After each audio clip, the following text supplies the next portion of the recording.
이인호 목사님이 쓴 버려진 게 아니라 뿌려진 것이다 라는 책이 있습니다. 이 책에 보면 이 요셉의 고난의 인생을 통해서 하나님의 섭리가 어떻게 나타나는가를 잘 보여주고 있는데, 이 프롤로그에 보면 이런 구절이 나옵니다. 우리의 삶은 농부이신 하나님에 의해서 뿌려진 삶이다. 인내 속에서 하나님 나라의 꿈을 싹 틔울 생명의 DNA를 가진 씨앗이다. 요셉의 삶은 버려진 것 같지만 뿌려진 삶이었다. 그의 삶은 어떻게 고난 속에서 인내로 그 씨앗을 아름답게 싹 트우고 꽃 피우며 열매 맺는지를 보여준다. 그랬습니다. 그러니까 고난이 닥쳐와서 때로 우리 삶의 터전이 흔들리고, 또 심지어는 흔들리다 못해서 내 삶의 현장이 내 의지와 상관없이 다른 것으로 뿌리채 뽑혀가는 것처럼 될 때도 있다라는 겁니다. 그럴 때 우리는 혹시 하나님께 버려진 게 아닐까 이런 생각을 하기 쉽다는 것이죠. 그러나 하나님의 섭리를 깨닫고 나면 우리는 절대로 버려진 것이 아니라 하나님께서 그곳에 씨앗으로 뿌린 것이고 그곳에 하나님에 의해 심겨진 것이다라는 것을 깨닫게 된다는 겁니다. 씨앗이 뿌려질 때 보면, 씨앗의 입장에서 보면 어쩌면 자기가 버려진 것처럼 보일 수 있습니다. 씨앗이 뿌려질 때 아주 차갑고 어두운 땅바닥에 내던져진 매우 가련한 존재처럼 보일 수 있다는 겁니다. 그러나 농부의 입장에서 보면 그 씨앗은 절대로 버린 것이 아니고 뿌린 것입니다. 씨앗이 심겨진 후에는 싹이 트고 또 잎이 나고 꽃이 피고 열매가 맺힐 것을 기대하면서 씨를 뿌린 것이죠. 그러니까 농부는 씨앗을 뿌릴 때 버린 것이 아니라 오히려 풍성한 열매를 기대하면서 정성을 다해서 씨앗을 심는 것입니다. 그런 면에서 보면 우리는 하나님의 손에 붙들려 있는 씨앗입니다. 농부가 그 씨앗을 뿌릴 때는 가장 이 열매를 맺기에 적절한 토양에 씨앗을 맞춰서 뿌리는 것처럼, 하나님이 우리를 어디엔가 보내실 때에는 우리로 하여금 가장 하나님의 뜻을 잘 나타내고 하나님의 열매를 잘 맺을 수 있는 곳에 선택해서 뿌리시는 것과 같다라는 것입니다. 그래서 우리는 농부이신 하나님께서 우리를 어디엔가 심으실든지 간에 낙심하거나 포기하지 말고, 나를 가장 잘 아시는 하나님께서 나를 이곳에 심으셨다면 그곳에서 나에게 기대하는 것이 무엇일까 하는 하나님의 섭리와 계획을 기다리는 것이 믿음이라는 겁니다. 오늘 본문에도 보면 주를 위해 살겠다고 다짐하고 예수 이름에 자신의 인생을 걸었던 사람들이 갑자기 닥쳐온 시련과 환난으로 인해서 자신의 삶의 터전을 뒤로하고 흩어지게 되는 모습들이 나오게 됩니다. 19절 말씀을 보면, 그때 스데반의 일로 일어난 환난으로 말미암아 흩어진 자들이 베니게와 구브로와 안디옥까지 이르러 유대인에게만 말씀을 전하는데, 이렇게 오늘 본문이 시작됩니다. 자, 여기에 스데반의 일로 일어난 환난이라고 하는 것은 우리 사도행전 7장에 기록된 이 스데반의 순교를 말합니다. 이 스데반의 순교는 한 사람의 순교가 아니라 그 일이 아주 의미 있는 대표성을 가진 사건이 되어서 그 사건 이후에 예루살렘 교회에 대대적인 박해가 시작되는 기폭제가 되었다라는 걸 우리가 이미 이제 살펴보았습니다.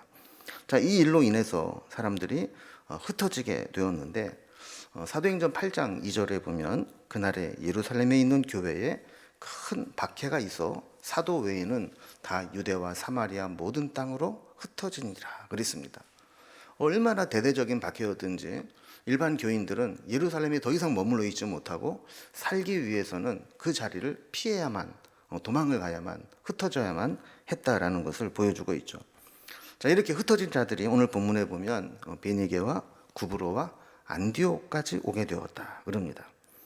서두에 소개한 책의 내용으로 보면 하나님께서 그들을 그곳으로 흩어서 뿌리신 것과 같은 결과가 되는 것이죠. 이 지명들에 대한 표기, 우리가 성경을 볼 때 여기 지명들은 우리가 오늘날 지명과 매우 좀 이렇게 다르게 표기되어 있고, 옛날 성경이 번역될 때의 이름으로 되어 있기 때문에 좀 우리가 혼란이 되기 쉽습니다. 그래서 지명을 잘 연관을 시켜야 되는데, 한번 지도를 통해서 이 지명들이 어딘가 한번 보겠습니다. 이 베니게라고 하는 것은 이제 갈릴리 이제 북쪽에 보면 이 베니게, 옛날 그 페니키아라고 하는 이 고대의 나라의 터전입니다. 그래서 지난번에 여러분 혹시 실수로 기억하실지 모르겠지만 수로보니게 여인에 대한 설명을 드릴 때 수로보니게는 수로 시리아와 보니게 페니키아의 합성을 하고 그랬잖아요. 이때의 그 페니키아가 바로 여기 베니게를 의미하는 겁니다. 그래서 여기까지 올라갔다는 겁니다. 예루살렘에 있던 교인들이 북쪽에 좀 베니게까지 올라갔고, 그 다음에 구브로라는 곳인데, 구브로는 그 서쪽으로 지중해로 오면 섬이 하나 보이잖아요. 이 구브로 섬입니다. 이게 이제 키프로스, 요즘에는 키프로스라고 부르는 섬인데, 이게 이 바나바의 고향이 바로 이 구브로입니다. 그래서 나중에 살펴보겠지만 1차 전도 여행을 갈 때 제일 먼저 어디를 갔어요? 이 구브로 섬으로 갔잖아요. 이게 바나바의 고향이기 때문에 그렇습니다. 여기까지도 이제 흩어진 자들이 들어갔다라는 겁니다. 그다음에 안디옥이라는 곳까지 갔다 그랬어요. 안디옥은 그 북쪽에 보면 그 어떻게 보면 이 시리아 맨 북쪽에 있는 도시인데, 안디옥, 우리가 이제 앞으로 계속 살펴보게 될 지역이 이 안디옥 여기입니다. 자, 이렇게 이제 예루살렘 교회 대대적인 핍박과 박해가 올 때 사람들이 막 흩어져서 복음을 전하는 삶을 살았다는 겁니다. 그런데 19절 맨 뒷부분에 보면 이 초기에는 그들이 유대인에게만 말씀을 전하는데 그랬어요. 다른 이방인들에게는 복음을 안 전하고 유대인들에게만 복음을 전했다라는 겁니다. 그러니까 아직 그들이 흩어지면서 하나님께서 왜 자신들을 이방 땅에 흩으셨는지 그 하나님의 섭리를 잘 몰랐기 때문에 자신들이 알고 있는 편안한 동족 유대인들에게만 복음을 전했다라는 겁니다. 하나님께서 그들을 그렇게 흩으신 이유는 그 사건을 통해서 이방인들에게도 복음이 증거되기를 원하시는 의미가 있었다라는 것입니다. 그런데 20절에 보니까 그 중에 몇 사람이 헬라인에게도 말하여 주 예수를 전파하니 그랬어요. 이 구브로와 구레네 및 사람 몇 사람이 안디옥에서 이 헬라인에게도 복음을 전했다. 아까 19절에 보면 유대인에게만 복음을 전했는데 20절에 보니까 헬라인에게도 예수님을 전했다 그랬습니다. 여러분, 이거는 우리가 이제 문자적으로 보면 그냥 뭐 이렇게 전했나 보다지만 사실 선교학적으로 보면 아주 획기적인 변화가 일어난 겁니다. 당시에는 전도의 주도권을 히브리파 유대인들이 쥐고 있었습니다. 그러니까 당연히 히브리파 유대인들에게 관심을 갖고 전도와 선교가 집중됐겠죠. 그런데 누군지는 모르지만 좌우간 흩어졌던 자들 중에서 몇몇 사람들이 안디옥 교회로 들어와서는 헬라파 유대인들에게, 헬라인들에게도 복음을 전하기 시작했다라는 거예요. 그래서 사실 이방인 선교는 여기부터 사실은 시작이 된다고 볼 수 있는 것이죠. 전도의 주도권이 이방인에게로 넘어가기 시작한 겁니다. 자, 그런데 21절을 보니까 이 일로 인해서 수많은 사람들이 믿고 죽게 돌아왔다 그래요. 그러니까 이방인들에게도 복음을 안 전해서 그들이 못 믿은 거지, 복음을 전하니까 믿고 돌아오는 역사가 나타났다는 거예요. 자, 그런데 22절에 보면 이런 소식이 예루살렘 교회까지 전해졌다라는 거예요. 예루살렘 교회는 지금 누가 남아 있습니까? 사도들이 남아 있잖아요. 그들이 중심으로 이제 교회를 지키고 있는데 저 멀리 이방인에게까지 흩어졌던 자들이 복음을 전하는데 이번엔 헬라인에게까지 복음이 막 증거되고 많은 사람들이 믿게 되었다는 소식을 들었어요. 자, 그리고 나서 그곳에 남아 있었던 바나바라고 하는 사람을 안디옥까지 파송을 보냅니다. 그렇지 않겠습니까?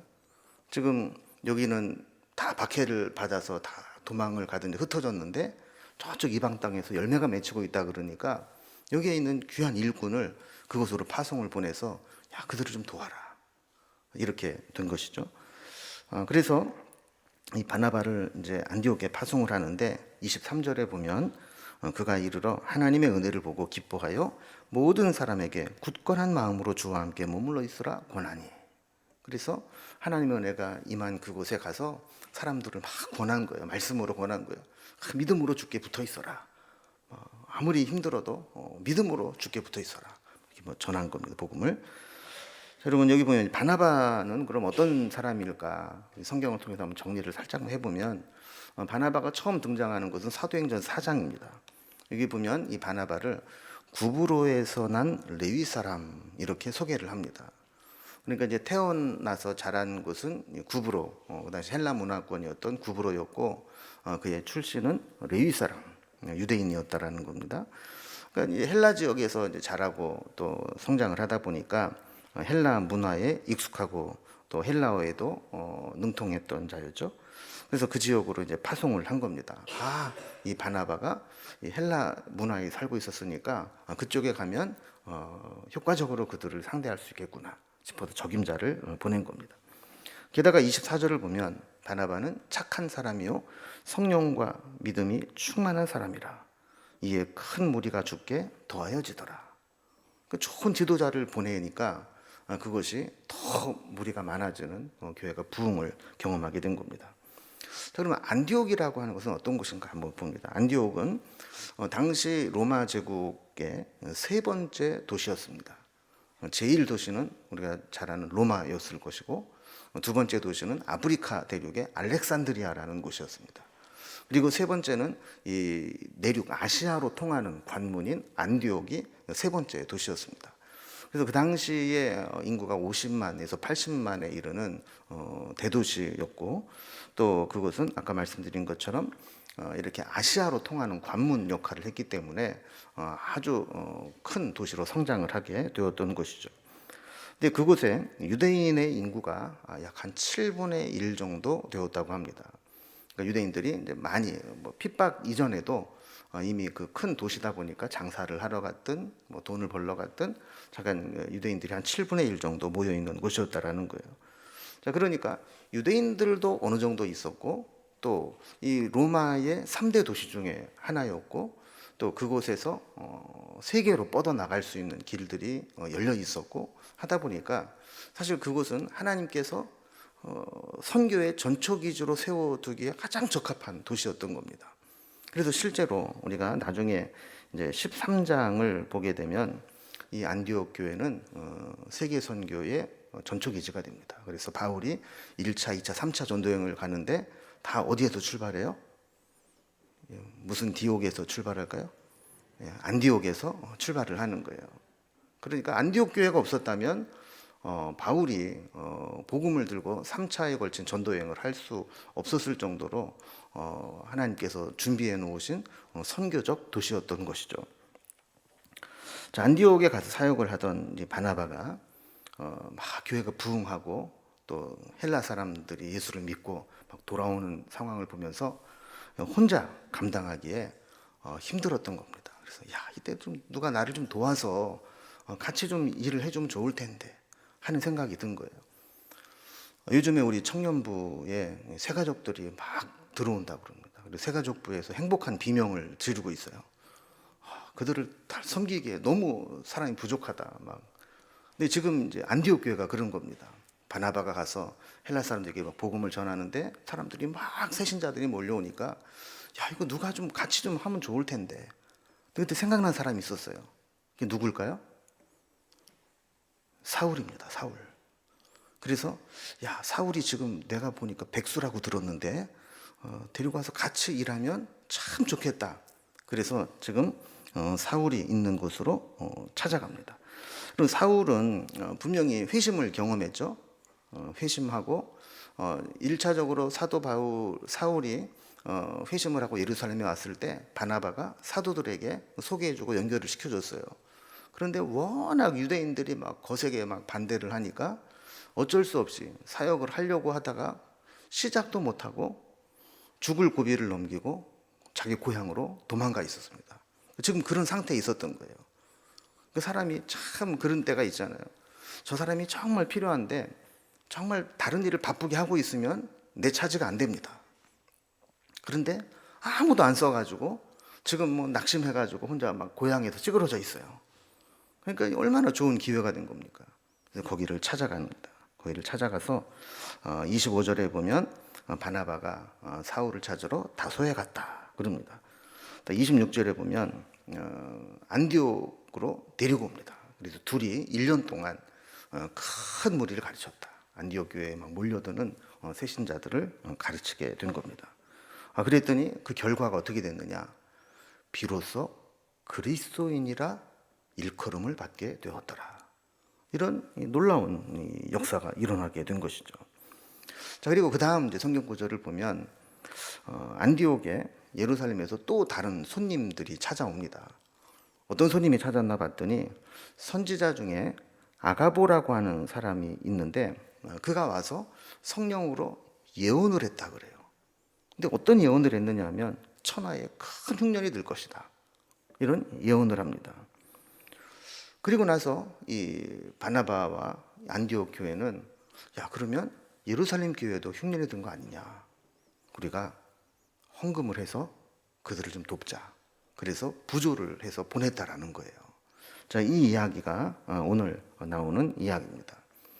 사실 바나바와 바울이 가서 양육을 한지 전도하고 양육한 지 1년밖에 안 된 교회였는데 그들은 벌써 은혜를 받고 나니까 야, 우리가 예루살렘 교회를 도와야 되겠다 하면서 십시일반 돈을 모아서 그것을 예루살렘 교회로 보내는 구제하고 부조하는 그런 교회가 되었다는 겁니다.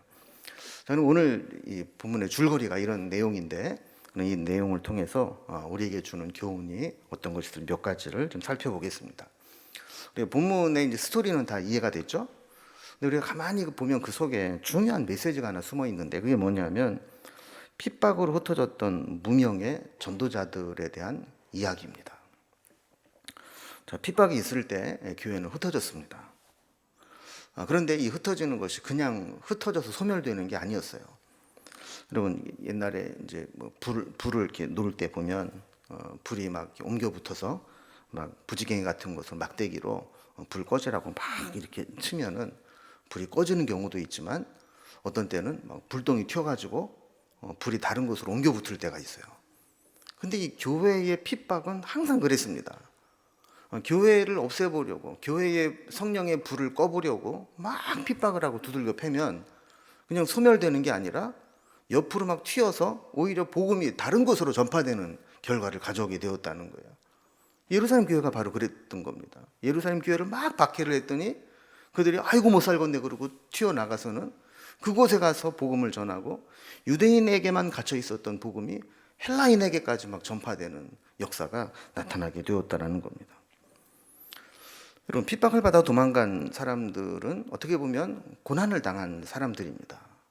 그래서 집도 포기하고 정말 필요한 필수품만 가지고 도망을 가지 않았겠습니까? 요즘 같으면 뭐 금도 있고 카드도 있고 뭐 현금도 있고 그렇겠지만 그 당시에 뭐가 있겠어요? 그냥 겨우 생존할 것, 며칠 살 것만 챙겨가지고 도망을 갔을 텐데 여러분 그들이 흩어지면 제일 먼저 신경 쓰는 게 뭘까요? 어떻게 하면 안전하게 새로운 곳에 정착할 수 있을까? 이런 고민을 하지 않겠습니까? 그런데 이 흩어진 교인들은 그런 생각에 갇혀 있지 않았다는 겁니다. 왜 우리가 예수를 잘 믿고 예수를 안 믿는다고만 하면 이런 고난 안 당해도 되는데 예수 믿는다는 것 때문에 이렇게 고난을 당하고 환난을 당하고 살기 위해서 집도 고향도 버리고 도망을 가야 되는가? 그들 마음속에는 그런 생각이 있었던 것 같아요. 야, 만약에 내가 이렇게 고난을 당해서 그냥 도망자로 살고 만다면 내가 복음 때문에 핍박을 당하는 게 무슨 의미가 있겠는가? 하나님께서 나를 이렇게 핍박을 받고 도망자로 흩어지게 하신 데는 이유가 있지 않겠는가? 그래서 그런 사람들이 모일 때 그냥 야, 우리가 여기 안디옥까지 왔는데 여기서 잘 먹고 잘 살아보세요. 이게 아니라 하나님께서 우리를 이곳으로 보내셨다는 얘기는 이곳에서 복음의 꽃을 피우라고 한 것이 아니겠는가? 이런 마음을 가지고 전도하기 시작했고 모이기 시작했다라는 겁니다. 이렇게 흩어져서 도망까지 가면서 복음을 전하게 될 때 주의 손이 그들과 함께 하심을 그들은 느끼게 됩니다. 그래서 많은 사람들이 주께로 돌아오게 되었다는 거예요. 그래서 21절 말씀을 좀 다시 보면요. 주의 손이 그들과 함께 하심에 수많은 사람들이 믿고 주께 돌아오더라. 주의 손이 그들과 함께 했다. 여러분 이게 정말 중요한 겁니다. 주의 손이 그들과 함께 하시면 생각지 않았던 일들이 나타나게 됩니다. 그들이 지금까지 전혀 생각하지 않았던 이방인들, 헬라인들에 대한 복음의 문이 활짝 열리게 되는 것을 경험하게 되는 거예요.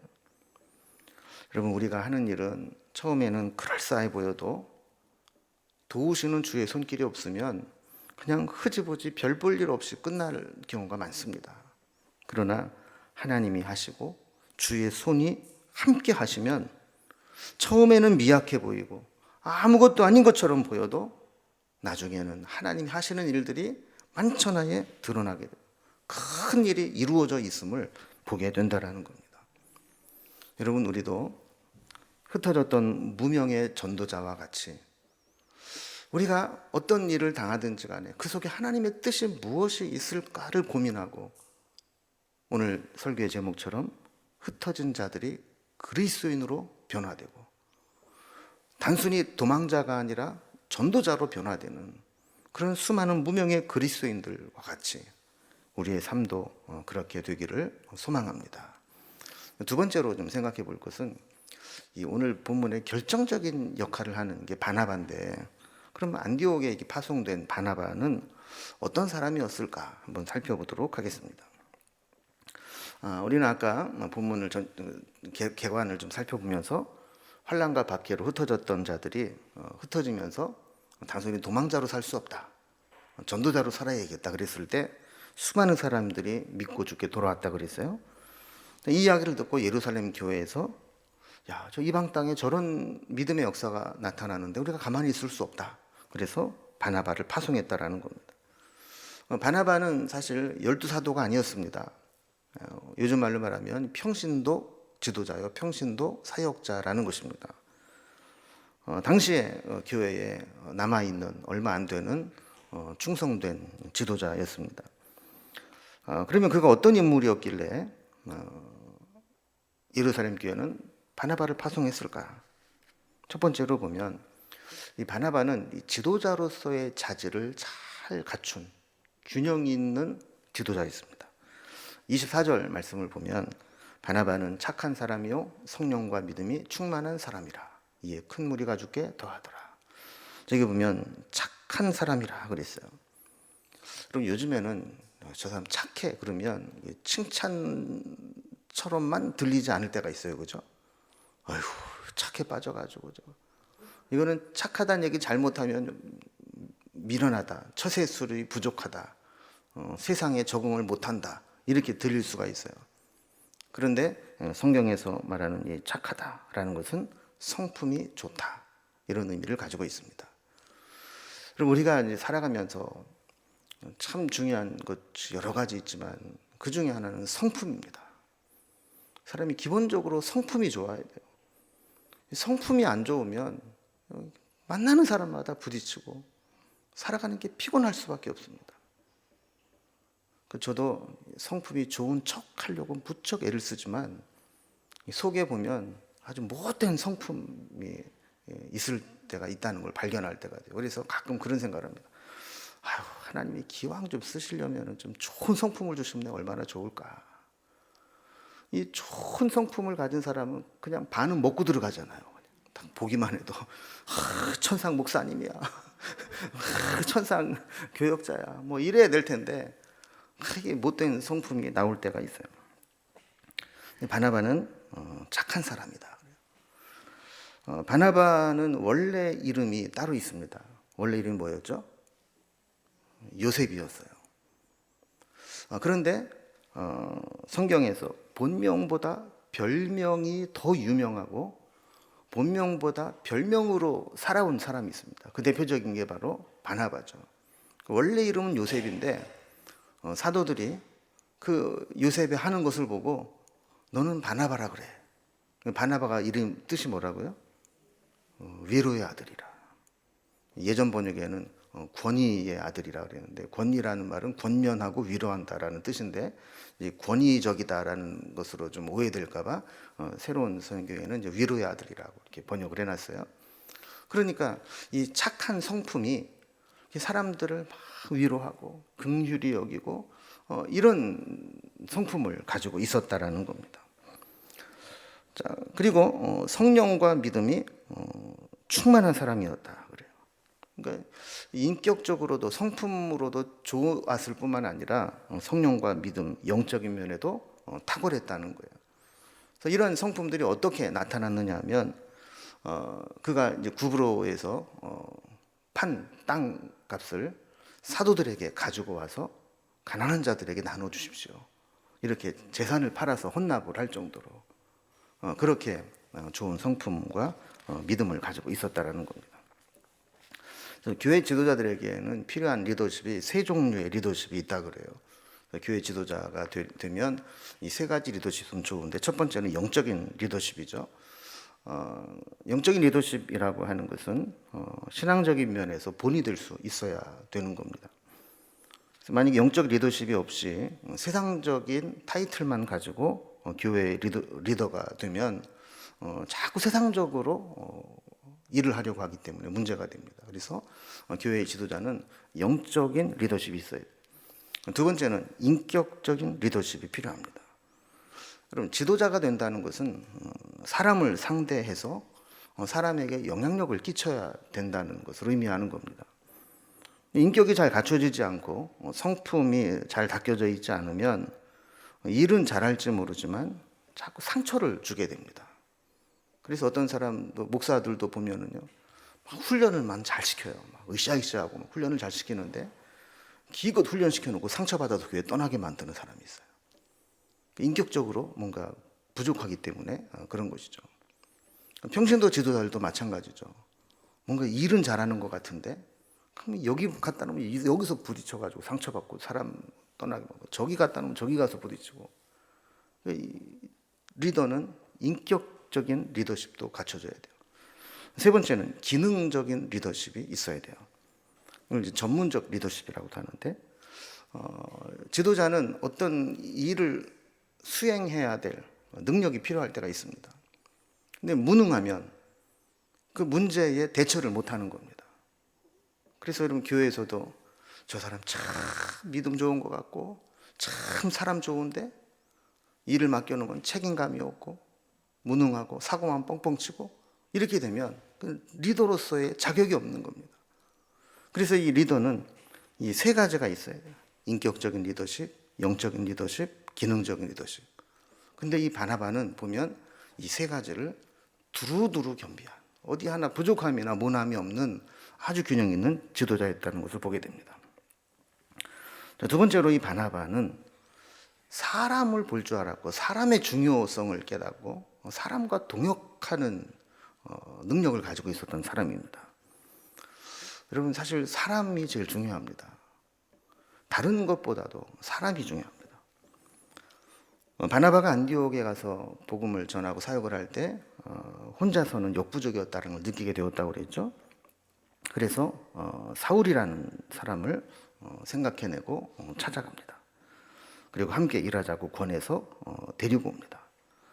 만약에 바나바가 사울을, 다소에 있는 사울을 그냥 계속 두었더라면, 그냥 바울은 다메섹 도상에서 예수님 만나가지고 은혜 받고 혼자 신앙생활하다 죽은 사람으로 기록될 수 있을지 모릅니다. 그런데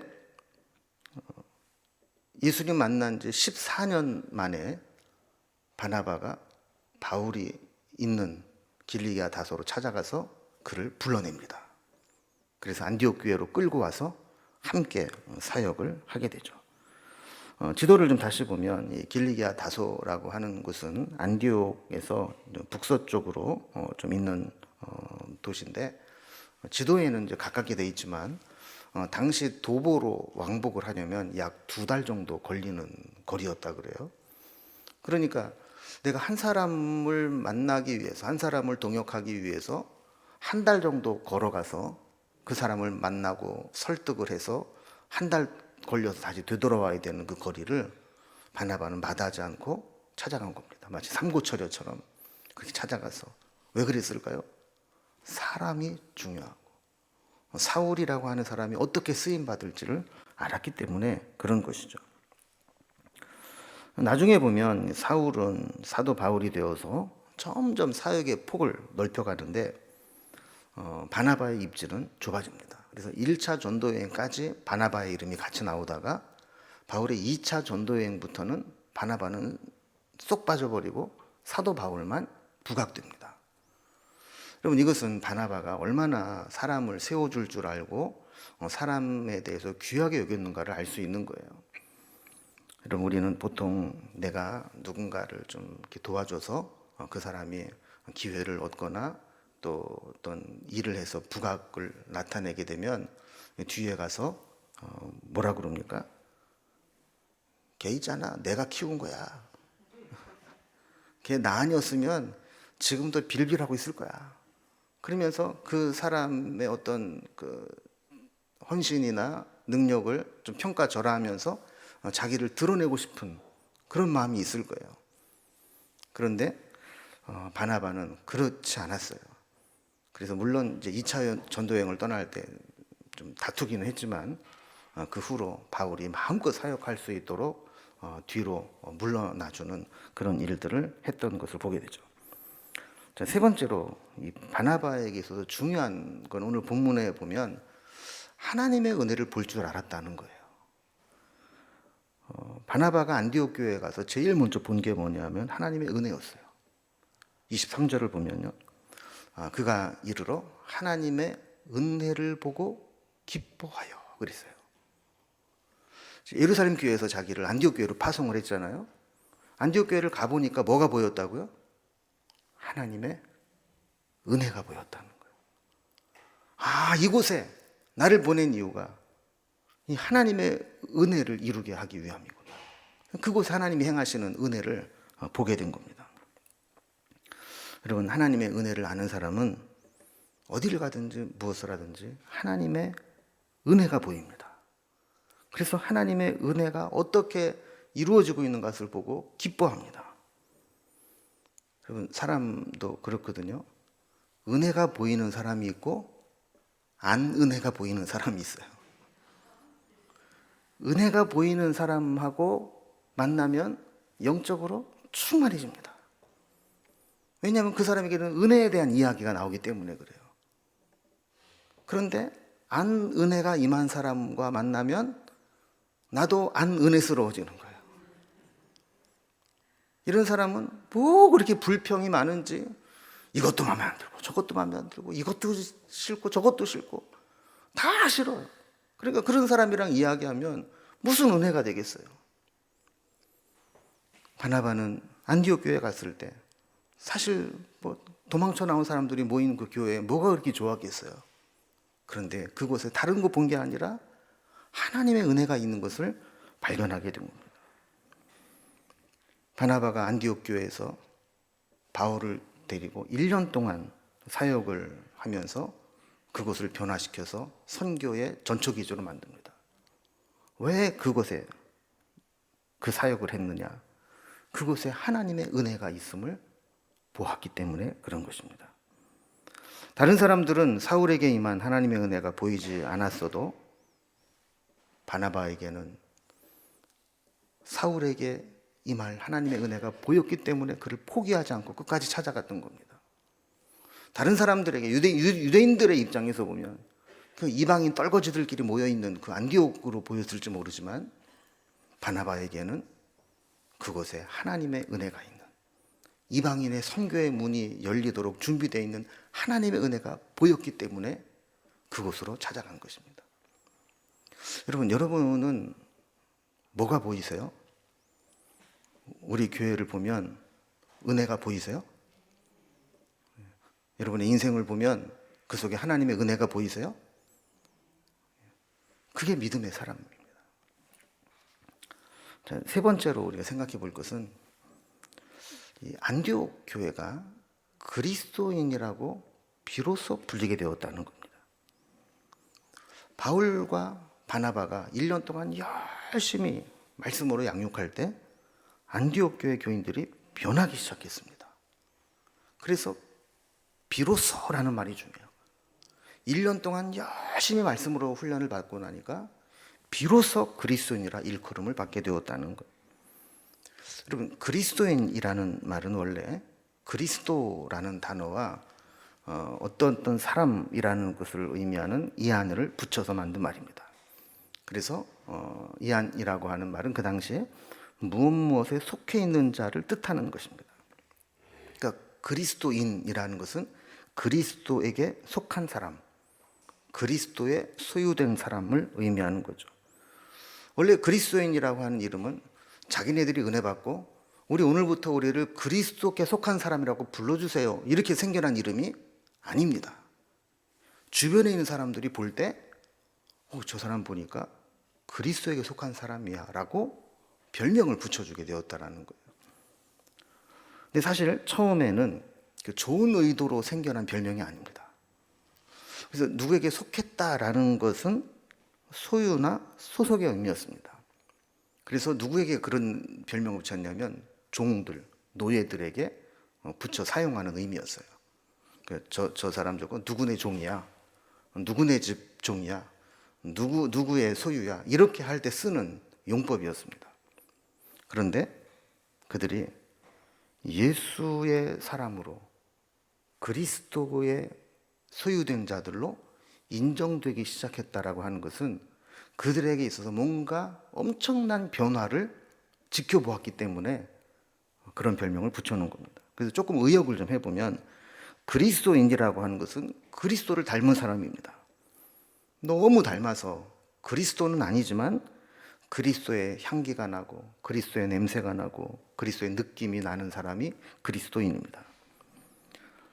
그리스도를 자신의 핵심 가치로, 인생의 가장 중요한 핵심 가치로 알고 심지어 그리스도를 위해 고난받는 것조차 유익하다고 여길 수 있는 사람입니다.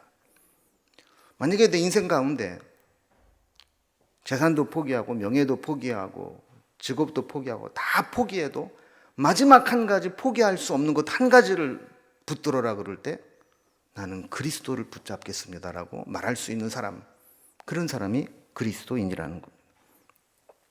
또 비로소라는 말은 전혀 새롭게 평가될 정도로 사람이 달라졌다라는 겁니다. 저는 이 비로소라는 말을 묵상을 하면서 우리 교회를 한번 돌아봤어요. 그럼 우리 교회는 어떤가? 제가 이제 다음 주면은 이제 만 4년 되거든요. 우리 교회 부임한 지. 만 4년 동안 나름대로는 정말 쎄빠지게 말씀을 준비해가지고 전했는데 우리 교인들이 4년 전과 지금 얼마나 달라졌을까?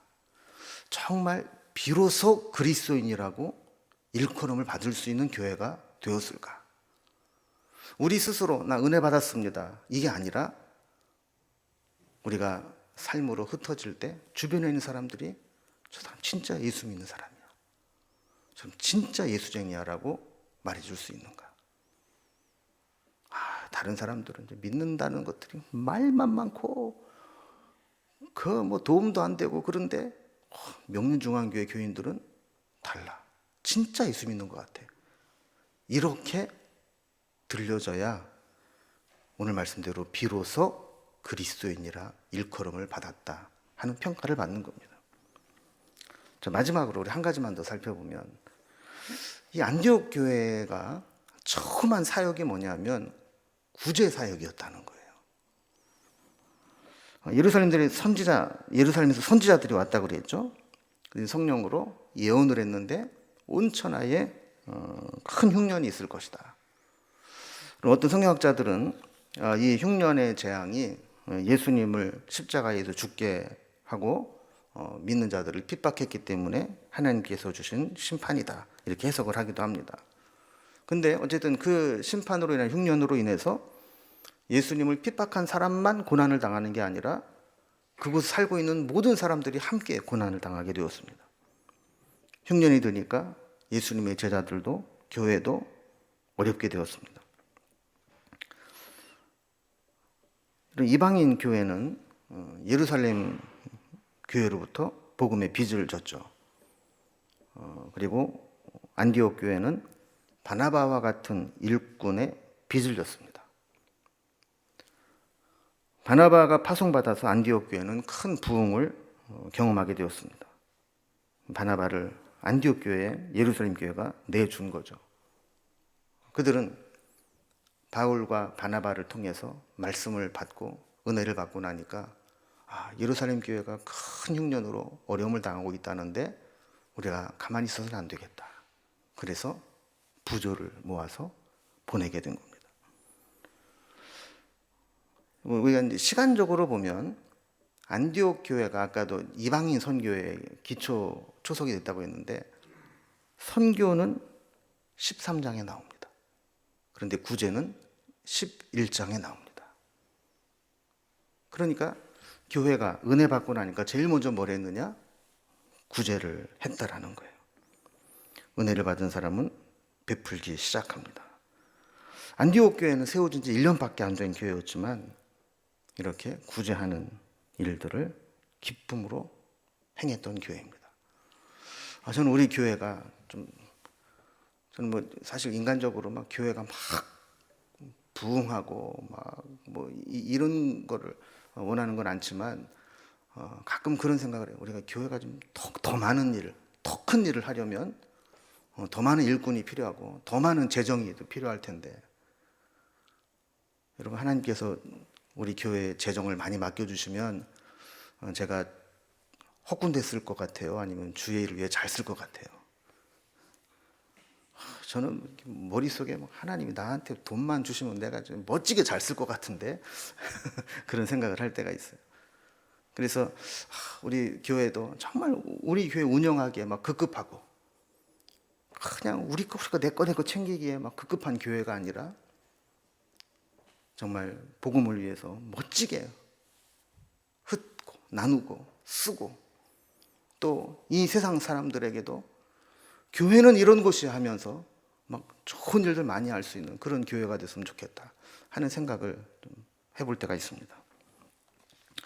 여러분 그렇게 되기 위해서 우리 교회가 함께 마음을 좀 모아가면 좋겠습니다. 여러분 안디옥 교회는 1년 동안 훈련받고도 그렇게 놀라운 변화를 일으켰어요. 우리 교회는 몇 년 됐어요? 안디옥 교회가 변화된 것에 95배의 세월이 흘렀어요. 그러면 안디옥 교회보다 95배 더 큰 일을 해야 되지 않겠습니까? 그래서 우리가 그런 좀 비전을 가지고 하나님 안디옥 교회는 도망자로 흩어진 삶을 살았지만 그들이 그리스도인으로 변화되고 증인의 삶을 살았고 겉으로 보기에는 버려진 것처럼 보였지만 하나님께서 심으신 자가 되어서 그들의 사명을 잘 감당했던 교회가 된 것처럼 우리도 우리의 삶 가운데 하나님께서 우리를 이곳에 보내시고 이곳에 심으신 그 이유를 알게 하시고 내 삶을 통해서 안디옥 교회처럼 쓰임받는 삶을 살게 해 주옵소서. 이렇게 기도하면서 우리의 남은 인생의 소망을 품을 수 있기를 주님의 이름으로 기원합니다. 기도하겠습니다.